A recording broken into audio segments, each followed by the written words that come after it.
초록아, 이러지 마! 빨리 비켜! 미안해! 만약 당신이 평생 돌봐온 작은 새가 갑자기 날개를 퍼덕이며 당신을 막아선다면 어떻게 하시겠습니까? 그리고 그 행동이 당신의 생명을 구한다면 믿으시겠습니까? 오늘 들려드릴 이야기는 실제로 일어날 수 있는, 아니 어쩌면 지금도 어디선가 일어나고 있을지 모르는 놀라운 이야기입니다.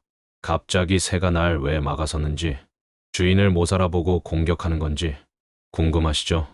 지금부터 이 사연을 자세히 들여다보겠습니다.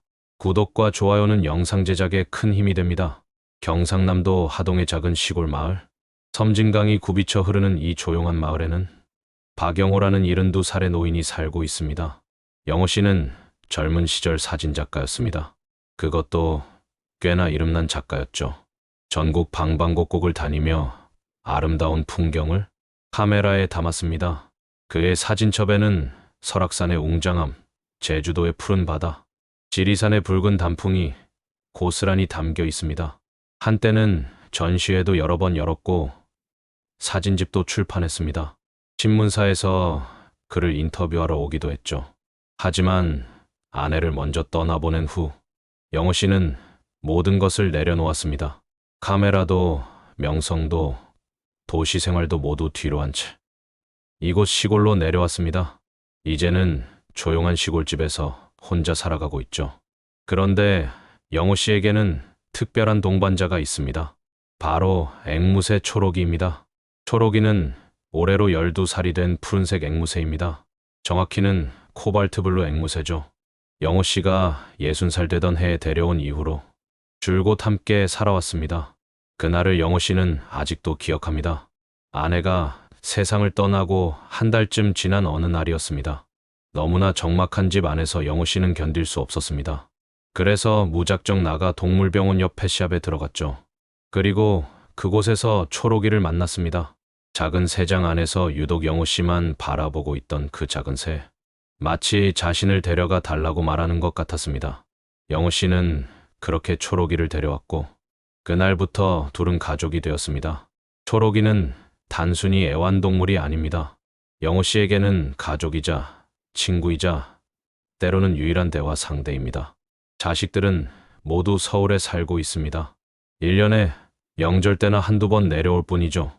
그나마 전화라도 자주 하면 좋으련만 바쁜 일상에 쫓겨 그마저도 뜸합니다. 그래서 영호 씨에게 초록이는 더욱 특별한 존재입니다. 매일 아침 영호 씨는 커피를 내려 마시며 초록이와 대화를 나눕니다. 아침 6시가 되면 초록이가 먼저 깨어납니다. 짹짹거리는 소리에 영호 씨도 눈을 뜹니다. 잘 잤어, 초록아. 그러면 초록이가 대답합니다. 잘 잤어. 오늘 날씨 좋다. 날씨 좋다. 이런 단순한 대화지만 홀로 사는 영호 씨에게는 하루를 시작하는 가장 소중한 의식입니다. 어떤 날은 초록이가 먼저 말을 걸기도 합니다. 배고파, 배고파. 그러면 영호 씨는 웃으며 모이를 챙겨줍니다. 알았어, 알았어. 지금 줄게. 초록이는 영특한 새입니다. 단순히 말을 따라 하는 것을 넘어서 때때로 영호 씨의 기분을 꿰뚫어보는 듯한 행동을 보입니다. 영호 씨가 슬픈 날에는 조용히 있고 기분이 좋은 날에는 더욱 활발하게 제잘거립니다. 마치 사람의 마음을 읽는 것처럼 말입니다. 이웃들도 종종 신기해합니다.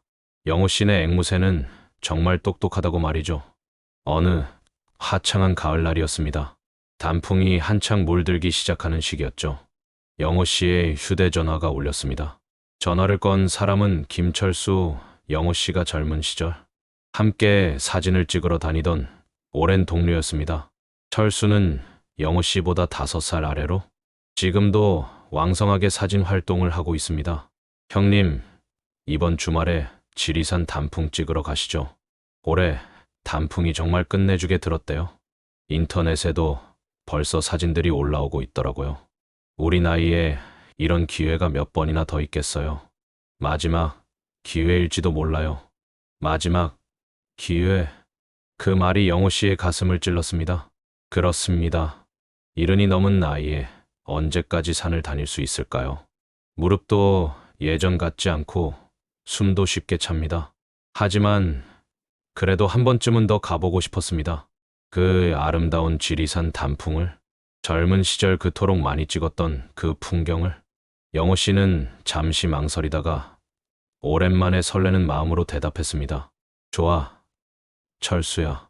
오랜만에 제대로 된 사진 한번 찍어보자고. 몇 시에 출발하면 돼? 아, 그리고 관광버스 탄다며. 맞지. 전화를 끄는 영호 씨는 곧바로 짐을 챙기기 시작했습니다. 오랫동안 장롱 속에 넣어두었던 카메라를 꺼냈습니다. 그의 애장품인 니콘 카메라였죠. 아내가 결혼 20주년 기념으로 선물해 준 것입니다. 먼지를 닦아내자 옛 추억들이 스쳐 지나갔습니다. 이 카메라로 얼마나 많은 풍경을 담았던가. 렌즈를 꼼꼼히 닫고 배터리를 충전하고 여분의 메모리 카드를 준비했습니다. 등산복과 등산화도 꺼내 먼지를 털었습니다. 오래 입지 않아 약간 냄새가 났지만 괜찮았습니다. 준비를 하는 내내 영호 씨의 얼굴에는 미소가 떠나지 않았습니다. 마치 젊은 시절로 돌아간 것만 같았습니다. 그런데 이상한 일이 벌어졌습니다. 짐을 싸는 영호 씨를 지켜보던 초록이가 갑자기 소리를 지르기 시작한 것입니다. 가지마, 가지마, 가지마. 처음에 영호 씨는 웃으며 대수롭지 않게 여겼습니다. 초록아, 금방 다녀올게. 걱정 마. 하지만 초록이의 행동은 점점 더 격렬해졌습니다. 새장 안에서 날개를 미친 듯이 퍼덕이며 소리를 질러댔습니다. 가지마. 안 돼. 가지마. 안 돼. 평소에는 차분하고 얌전한 초록이가 이렇게 난폭하게 구는 것은 처음 보는 일이었습니다. 영호 씨는 당황했습니다. 초록아, 왜 그래? 무슨 일이야? 아픈 거야? 혹시 어디 다친 거야? 하지만 초록이는 멈추지 않았습니다. 오히려 더욱 심하게 새장을 흔들며 울부짖었습니다. 영호 씨는 초록이를 진정시키려 했지만 소용이 없었습니다.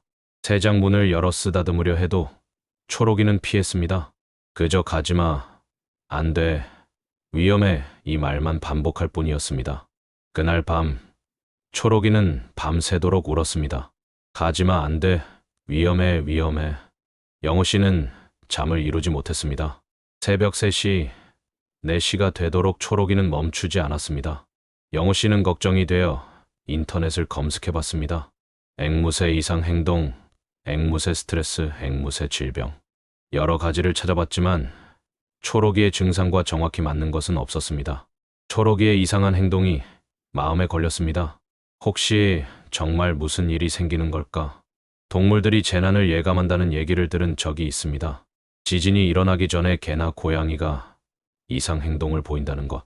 하지만 그건 그냥 이야기일 뿐이라고 영호 씨는 생각했습니다. 아니야, 그냥 주인이 멀리 가는 게 싫은 거겠지. 분리불안 같은 거겠지. 영호 씨는 스스로를 달래며 애써 눈을 감았습니다. 여행 당일 아침이 밝았습니다. 영호 씨는 일찍 일어나 준비를 마쳤습니다. 약속한 시간에 맞춰 관광버스 정류장으로 가야 했습니다. 철수와 함께 가기로 한 그 버스는 오전 8시에 출발 예정이었습니다. 영호 씨가 현관문을 열려는 순간이었습니다. 초록이가 새장에서 탈출했습니다. 어떻게 빠져나왔는지 초록이는 영호 씨의 앞을 가로막았습니다. 날개를 활짝 펴고 현관문 앞을 지키며 서 있었습니다. 안 돼. 가지마. 위험해. 위험해. 영호 씨는 초록이를 잡으려 했습니다. 하지만 초록이는 날아다니며 피했습니다. 시간은 계속 흘러갔습니다. 7시 40분, 7시 50분. 서둘러야 했습니다. 영호 씨는 초록이를 향해 소리쳤습니다. 초록아, 제발, 나 늦는다. 철수가 기다려. 하지만 초록이는 더욱 격렬하게 저항했습니다. 영호 씨의 얼굴을 향해 날아들고 현관문을 막고 온몸으로 주인을 막아섰습니다. 그 모습이 너무나 절박해 보였습니다. 마치 무슨 큰일이라도 날 것처럼 주인을 보내서는 안 된다는 듯이. 영호 씨는 멈춰섰습니다. 손에 든 가방을 내려놓았습니다.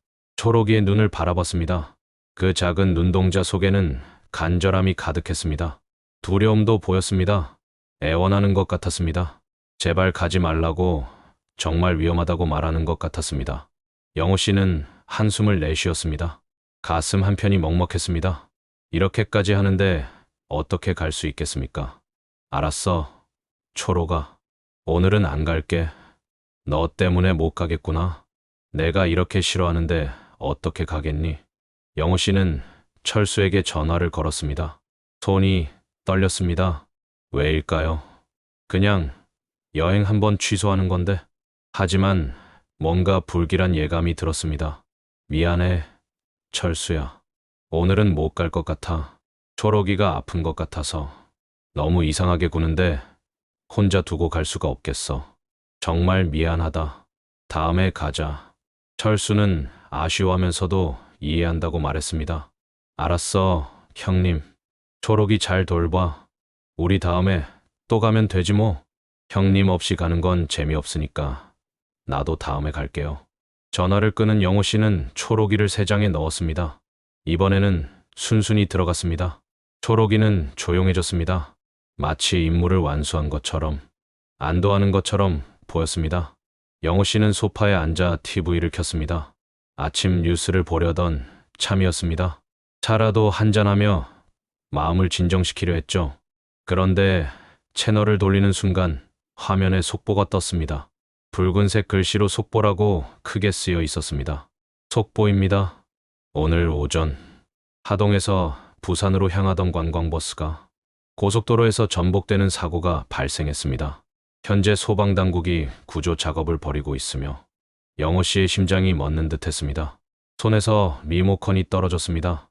바닥에 떨어진 리모컨은 배터리 뚜껑이 열리며 굴러갔지만 영호 씨는 그것조차 인식하지 못했습니다. 화면 속에는 부서진 버스와 구급차, 경찰차들이 보였습니다. 헬기까지 떠 있었습니다. 아나운서의 목소리가 들려왔습니다. 이번 사고로 탑승객 35명 중 12명이 사망하고 23명이 크게 다쳐 병원으로 이송되었습니다. 사고 원인은 과속과 졸음운전으로 추정되며 정확한 경위는 조사 중입니다. 사고 버스는 오전 8시에 하동을 출발해 지리산 관광을 거쳐 부산으로 향하던 중이었습니다. 영호 씨는 떨리는 손으로 휴대전화를 집었습니다. 철수에게 전화를 걸었습니다. 신호는 갔지만 받지 않았습니다. 뚜. 연결음만 계속 울릴 뿐입니다. 한 번 더 걸었습니다. 여전히 받지 않았습니다. 세 번째 전화를 걸었습니다. 역시 응답이 없습니다. 영호 씨의 얼굴이 하얗게 질렸습니다. 손은 계속 떨렸고 식은땀이 등줄기를 타고 흘러내렸습니다. 설마. 영호 씨는 계속 중얼거렸습니다. 제발 아니길. 제발. 1시간 후 낯선 번호로 전화가 왔습니다. 영호 씨는 떨리는 손으로 전화를 받았습니다. 여보세요. 목소리가 갈라졌습니다. 혹시 김철수 씨의 지인이신가요? 네. 그런데요. 저는 부산대학교 병원 응급실 간호사입니다. 김철수 환자분이 이 번호로 연락해달라고 하셨는데요. 지금 중환자실에 계십니다. 다행히 생명에는 지장이 없지만 여러 곳을 다쳐서 수술을 받으셨습니다. 의식은 있으시고요. 면회는 내일부터 가능합니다. 영호 씨는 그 자리에 주저앉았습니다. 다리에 힘이 풀려 바닥에 털썩 주저앉고 말았습니다. 전화를 끊고 한참을 그대로 앉아 있었습니다. 머릿속이 하얗게 비었습니다. 만약 초록이가 막지 않았다면, 만약 그때 고집을 부리고 갔다면, 지금 저 병원 침대에 누워있는 사람은 철수만이 아니었을 것입니다. 아니, 어쩌면 영호 씨는 이미 이 세상 사람이 아니었을지도 모릅니다. 한참 후에야 고개를 들었습니다.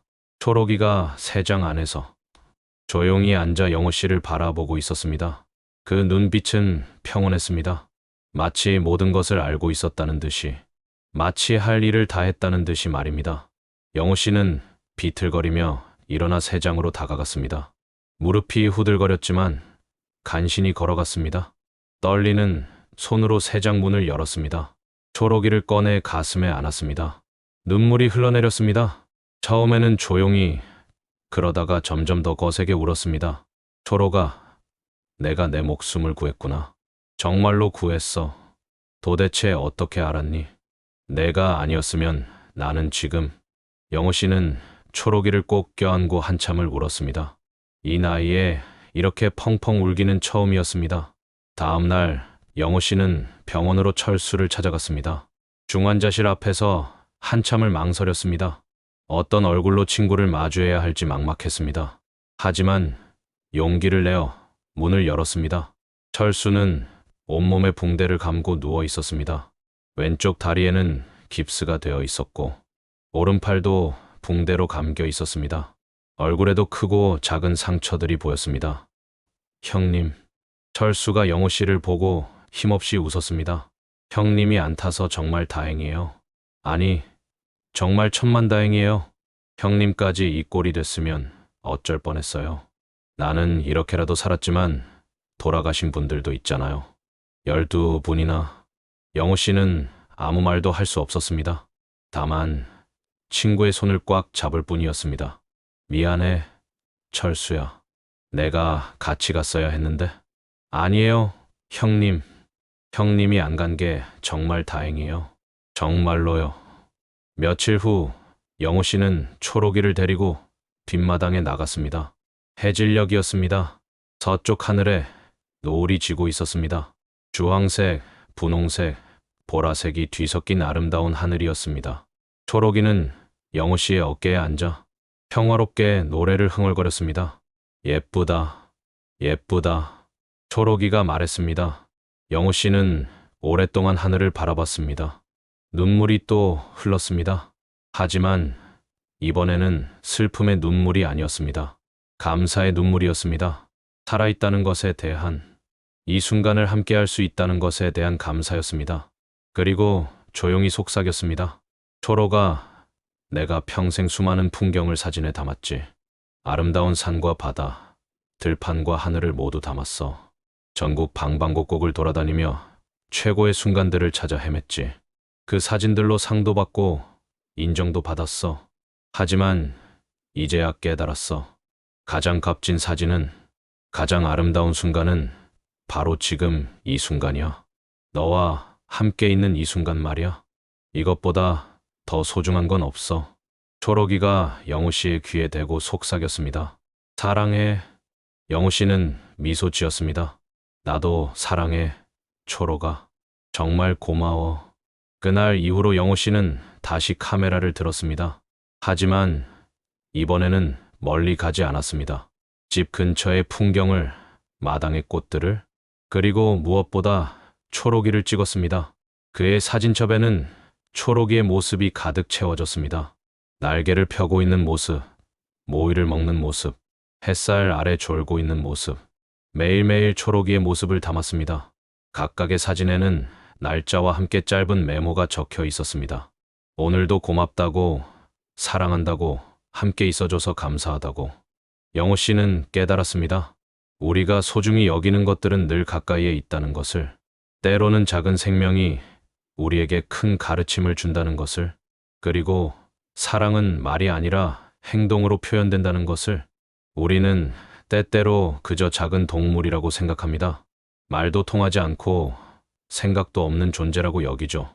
하지만 그것은 우리의 오만입니다. 그들도 느끼고 생각하고 사랑합니다. 그리고 때로는 우리가 미처 알아차리지 못하는 것을 감지합니다. 초록이가 어떻게 사고를 예견했는지는 아무도 모릅니다. 혹자는 단순한 우연이라고 말할 것입니다. 하지만 영호 씨는 알고 있습니다. 그것이 우연이든 아니든 초록이의 그 절박한 행동이 자신의 생명을 구했다는 것을, 그리고 그것만으로 충분하다는 것을. 여러분도 주변을 둘러보세요. 여러분 곁에는 누가 있나요? 가족일 수도 있고, 친구일 수도 있고, 혹은 작은 동물일 수도 있습니다. 그들의 사소한 행동 하나하나에 귀 기울여 보세요. 그 안에는 우리가 미처 알아차리지 못한 사랑과 경고가 담겨 있을지도 모릅니다. 영호 씨와 초록이는 지금도 함께 살아가고 있습니다. 매일 아침 커피를 마시며 대화를 나누고, 해질녘이면 함께 노을을 바라봅니다. 평범한 일상이지만 그 안에는 무엇과도 바꿀 수 없는 소중함이 담겨 있습니다. 당신 곁에 작은 생명을 소중히 여기세요. 그들이 보내는 신호에 귀 기울이세요. 때로 그들은 우리가 보지 못하는 것을 보고 우리가 듣지 못하는 것을 듣습니다. 그리고 그 순간 그들이 보여준 행동이 당신의 운명을 바꿀지도 모릅니다. 여러분, 이야기 잘 들으셨나요? 여러분 주변에도 항상 여러분을 사랑해주는 사람이, 그리고 여러분이 사랑하는 사람이 있을 것입니다. 주변에 모든 것을 귀 기울여 보세요. 그들이 여러분의 운명을, 여러분이 그들의 운명을 바꿀지도 모릅니다. 지금까지 이야기를 들어주셔서 감사합니다. 구독과 좋아요를 눌러주시면 더 좋은 이야기를 누구보다 빠르게 들으실 수 있습니다. 더 좋은 영상에서 또 뵙겠습니다. 이야기 25시 드림.